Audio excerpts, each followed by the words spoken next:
Kung titingnan mo si BP, consistently, oo, nagbabaan siya sa lahat ng geographical areas, pero sa Mindanao, katulad na rin ng tatay niya, she remains buoyant.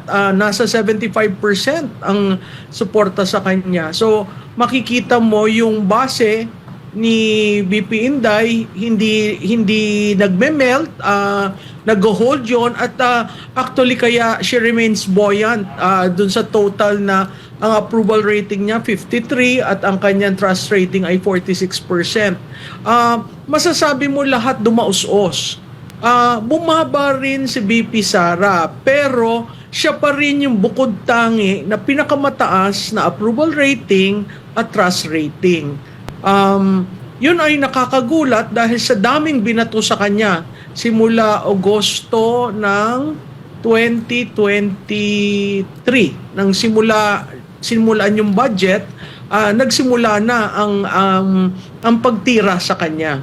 Makikita mo kay BBM 92% job related at yung non-job related ay 8% lamang. Meaning, ang taong bayan hindi natutuwa sa kanyang job performance. Pag tiningnan mo naman si BP Sara, 51%.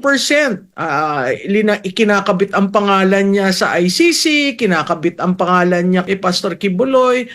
Yung pagkabit ng pangalan niya, dahil hindi na nila maiuga siya mismo, that has 51% sa issues affecting her performance. 51% is politika. Sinisira siya, inuuga siya. Ang job-related lamang ay 49%. So, pag kinumpira mo ang Pangulo at ang Vice Pangulo, mas maraming issues sa Pangulo na job-related, samantalang ang pukol kay BP Sara ang nagiging sanhi ng pagdaus-us niya.